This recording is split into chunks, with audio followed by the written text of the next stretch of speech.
السلام علیکم. This is Globe video gallery. Welcome to my channel. پیش خدمت ہے والدین سے نیک سلوک پارٹ 2. لوگ آپ سے پوچھتے ہیں ہم کیا خرچ کریں. جواب دیجئے کہ جو مال بھی تم خرچ کرو اس کے اولین حقدار والدین ہیں. ایک بار نبی اکرم صلی اللہ علیہ وآلہ وسلم کے پاس ایک آدمی آیا اور اپنے باپ کی شکایت کرنے لگا کہ وہ جب چاہتے ہیں میرا مال لے لیتے ہیں. نبی اکرم صلی اللہ علیہ وآلہ وسلم نے اس آدمی کے باپ کو بلوایا. لاٹھی ٹیکتا ہوا ایک بوڑھا کمزور شخص حاضر ہوا. آپ نے اس بوڑھے شخص سے تحقیق فرمائی تو اس نے کہنا شروع کیا، اللہ کے رسول صلی اللہ علیہ وآلہ وسلم، ایک زمانہ تھا جب یہ کمزور اور بے بس تھا اور مجھ میں طاقت تھی. میں مالدار تھا اور یہ خالی ہاتھ تھا. میں نے کبھی اس کو اپنی چیز لینے سے نہیں روکا. آج میں کمزور ہوں اور یہ تندرست اور قوی ہے. میں خالی ہاتھ ہوں اور یہ مالدار ہے. اب اپنا یہ مال مجھ سے بچا بچا کر رکھتا ہے. بوڑھے کی یہ باتیں سن کر رحمت عالم صلی اللہ علیہ وآلہ وسلم رو پڑے اور بوڑھے کے لڑکے کی طرف مخاطب ہو کر فرمایا، تو اور تیرا مال تیرے باپ کا ہے. ماں باپ اگر غیر مسلم ہوں تب بھی ان کے ساتھ نیک سلوک کرنا چاہیے. ان کا ادب و احترام اور ان کی خدمت برابر کرتے رہنا چاہیے. البتہ اگر وہ شرک و معصیت کا حکم دیں تو ان کی اطاعت سے انکار کر دینا چاہیے. سورہ لقمان میں ہے کہ اگر ماں باپ تم پر دباؤ ڈالیں کہ میرے ساتھ کسی کو شریک بناؤ جس کا تمہیں کوئی علم نہیں ہے تو ہرگز ان کا کہنا نہ مانو اور دنیا میں ان کے ساتھ نیک برتاؤ کرتے رہو. حضرت اسماء فرماتی ہیں کہ نبی اکرم صلی اللہ علیہ وآلہ وسلم کے عہد مبارک میں میرے پاس میری والدہ آئیں اور اس وقت وہ مشرکہ تھیں. میں نے نبی اکرم صلی اللہ علیہ وآلہ وسلم سے عرض کیا کہ میرے پاس میری والدہ آئی ہیں اور وہ اسلام سے متنفر ہیں، کیا میں ان کے ساتھ سلوک کروں؟ آپ صلی اللہ علیہ وآلہ وسلم نے فرمایا، ہاں، تم اپنی ماں کے ساتھ صلہ رحمی کرتی رہو. والدین سے منسوب نیکی اور صدقہ جاریہ کے کام کرنے چاہئیں اور ان کے احسانات کو یاد کر کے اللہ کے حضور گڑ گڑانا اور انتہائی دل سوزی اور قلبی جذبات کے ساتھ ان کے لیے رحم و کرم کی درخواست کرنا چاہیے. اللہ تعالیٰ کا ارشاد ہے، اور دعا کرو کہ پروردگار ان دونوں پر رحم فرما جس طرح ان دونوں نے بچپن میں میری پرورش فرمائی تھی. یعنی اے پروردگار، بچپن کی بے بسی میں جس رحمت اور جان فشانی اور پھر اسی حقیقت کو اللہ کے رسول صلی اللہ علیہ وآلہ وسلم نے بھی کھول کھول کر بیان فرمایا ہے.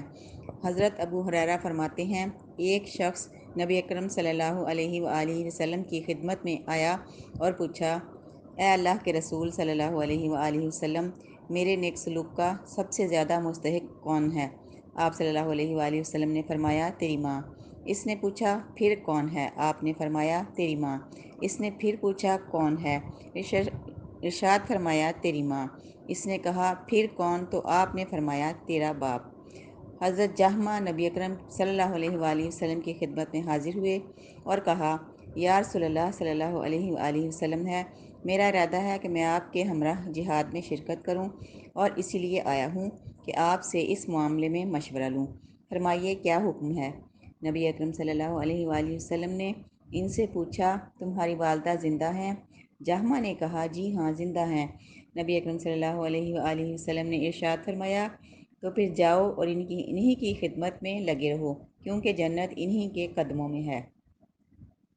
حضرت اویس نبی اکرم صلی اللہ علیہ وآلہ وسلم کے دور میں موجود تھے مگر آپ کی ملاقات کا شرف حاصل نہ کر سکے. ان کی ایک بوڑھی ماں تھیں، دن رات انہی کی خدمت میں لگے رہتے. نبی اکرم صلی اللہ علیہ وآلہ وسلم کے دیدار کی بڑی آرزو تھی، اور کون مومن ہوگا جو اس تمنا میں نہ تڑپتا ہو کہ اس کی آنکھیں دیدار رسول صلی اللہ علیہ وآلہ وسلم سے روشن ہوں. چنانچہ حضرت اویس نے آنا بھی چاہا لیکن نبی اکرم صلی اللہ علیہ وآلہ وسلم نے منع فرما دیا. فریضہ حج ادا کرنے کی بھی ان کے دل میں بڑی آرزو تھی، لیکن جب تک ان کی والدہ زندہ رہیں ان کی تنہائی کے خیال سے حج نہیں کیا اور ان کی وفات کے بعد ہی یہ آرزو پوری ہو سکی. رضائی ماں کے ساتھ بھی اچھا سلوک کرنا چاہیے، اس کی خدمت اور ادب و احترام کرنا چاہیے. حضرت ابو طفیل کہتے ہیں، میں نے جورانا کے مقام پر نبی اکرم صلی اللہ علیہ وآلہ وسلم کو دیکھا کہ آپ صلی اللہ علیہ وآلہ وسلم گوشت تقسیم فرما رہے تھے۔ اتنے میں ایک عورت آئیں اور نبی اکرم صلی اللہ علیہ وآلہ وسلم کے بالکل قریب پہنچ گئیں۔ آپ صلی اللہ علیہ وآلہ وسلم نے ان کے لیے اپنی چادر بچھا دی اور وہ اس پر بیٹھ گئیں۔ میں نے لوگوں سے پوچھا، یہ کون صاحبہ ہیں؟ لوگوں نے بتایا کہ یہ نبی اکرم صلی اللہ علیہ وآلہ وسلم کی وہ ماں ہیں جنہوں نے آپ صلی اللہ علیہ وآلہ وسلم کو دودھ پلایا تھا۔ والدین کی وفات کے بعد بھی ان کا خیال رکھیے اور ان کے ساتھ نیک سلوک کرنے کے لیے ذیل کی باتوں پر کاربند رہیے۔ ماں باپ کے لیے مغفرت کی دعائیں برابر کرتے رہنا چاہیے۔ قرآن پاک نے مومنوں کو یہ دعا سکھائی ہے کہ پروردگار میری مغفرت فرما اور میرے والدین کی اور سب ایمان والوں کو اس روز معاف فرما دے جب کہ حساب قائم ہوگا۔ حضرت ابو ہریرہ کا بیان ہے کہ نبی اکرم صلی اللہ علیہ وآلہ وسلم نے فرمایا، جب کوئی آدمی مر جاتا ہے تو اس کے عمل کی مہلت ختم ہو جاتی ہے۔ صرف 3 چیزیں ایسی ہیں جو مرنے کے بعد بھی فائدہ پہنچاتی رہتی ہیں۔ ایک صدقہ جاریہ، دوسرا اس کا پھیلایا ہوا وہ علم جس سے لوگ فائدہ اٹھائیں، تیسرے وہ صالح اولاد جو اس کے لیے دعائے مغفرت کرتی رہے۔ والدین کے کیے ہوئے عہد و پیمان اور وصیت کو پورا کرنا چاہیے۔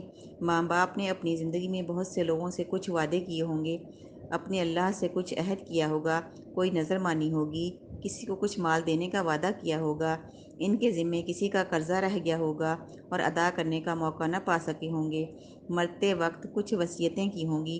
اولاد کو اپنے امکان بھر ان سارے کاموں کو پورا کرنا چاہیے۔ حضرت عبداللہ بن عباس کا بیان ہے کہ حضرت سعد بن عبادہ نے نبی اکرم صلی اللہ علیہ وآلہ وسلم سے عرض کیا، یا رسول اللہ، میری والدہ نے نظر مانی تھی لیکن وہ نظر پوری کرنے سے پہلے ہی وفات پا گئیں، کیا میں ان کی طرف سے یہ نظر پوری کر سکتا ہوں؟ نبی اکرم صلی اللہ علیہ وآلہ وسلم نے ارشاد فرمایا، کیوں نہیں، تم ضرور ان کی طرف سے نظر پوری کر دو۔ باپ کے دوستوں اور ماں کی سہیلیوں کے ساتھ بھی حسن سلوک کرتے رہنا چاہیے، ان کا احترام اور ان کو اپنے مشوروں میں اپنے بزرگوں کی طرح شریک رکھنا چاہیے۔ ایک موقع پر نبی اکرم صلی اللہ علیہ وآلہ وسلم نے ارشاد فرمایا، سب سے زیادہ نیک سلوک یہ ہے کہ آدمی اپنے والد کے دوست احباب کے ساتھ بھلائی کرے۔ ایک بار حضرت ابو درداء بیمار ہوئے اور مرض بڑھتا ہی گیا، یہاں تک کہ بچنے کی کوئی امید نہ رہی، تو حضرت یوسف بن عبداللہ دور دراز سے سفر کر کے ان کی عیادت کے لیے تشریف لے گئے۔ حضرت ابو درداء نے انہیں دیکھا تو تعجب سے پوچھا، تم یہاں کہاں؟ یوسف بن عبداللہ نے کہا، میں یہاں محض اس لیے آیا ہوں کہ آپ کی عیادت کروں، کیونکہ والد بزرگوار سے آپ کے تعلقات بڑے گہرے تھے۔ حضرت ابو بردہ فرماتے ہیں کہ جب میں مدینے آیا تو میرے پاس عبداللہ بن عمر تشریف لائے اور کہنے لگے، ابو بردہ، تم جانتے ہو میں تمہارے پاس کیوں آیا ہوں؟ میں نے کہا، میں تو نہیں جانتا کہ آپ کیوں تشریف لائے ہیں۔ اس پر حضرت عبداللہ بن عمر نے فرمایا، میں نے نبی اکرم صلی اللہ علیہ وآلہ وسلم کو فرماتے سنا ہے کہ جو شخص قبر میں اپنے باپ کے ساتھ نیک سلوک کرنا چاہتا ہو، اس کو چاہیے کہ باپ کے مرنے کے بعد باپ کے دوست احباب کے ساتھ اچھا سلوک کرے۔ اور پھر فرمایا، بھائی، میرے ماں باپ حضرت عمر اور آپ کے والد میں گہری دوستی تھی، میں چاہتا ہوں کہ اس دوستی کو نبھاؤں، اس کے حقوق ادا کروں۔ ماں باپ کے رشتہ داروں کے ساتھ بھی برابر نیک سلوک کرتے رہنا چاہیے اور رحم کے ان رشتوں کا پوری طرح لحاظ رکھنا چاہیے۔ ان رشتہ داروں سے بے نیازی اور بے پرواہی دراصل والدین سے بے نیازی ہے۔ نبی اکرم صلی اللہ علیہ وآلہ وسلم نے ارشاد فرمایا، تم اپنے آباء و اجداد سے ہرگز بے پرواہی نہ برتو۔ ماں باپ سے بے پرواہی برتنا اللہ کی ناشکری ہے۔ اگر زندگی میں خدا نخواستہ ماں باپ کی خدمت اور ان کے حقوق ادا کرنے میں کوئی کوتاہی ہو گئی ہو تو پھر بھی اللہ کی رحمت سے مایوس نہیں ہونا چاہیے۔ مرنے کے بعد ان کے حق میں برابر اللہ سے دعائے مغفرت کرتے رہنا چاہیے۔ توقع ہے کہ اللہ آپ کی کوتاہی سے درگزر فرمائے اور آپ کا شمار اپنے آپ صالح بندوں میں فرما دے۔ حضرت انس کا بیان ہے کہ نبی اکرم صلی اللہ علیہ وآلہ وسلم نے ارشاد فرمایا، اگر کوئی بندہ خدا زندگی میں ماں باپ کا نافرمان رہا اور والدین میں سے کسی ایک یا دونوں کا اسی حال میں انتقال ہو گیا تو اب اس کو چاہیے کہ اپنے والدین کے لیے برابر دعا کرتا رہے اور اللہ سے ان کی بخشش کی درخواست کرتا رہے، یہاں تک کہ اللہ اس کو اپنی رحمت سے نیک لوگوں میں لکھ دے۔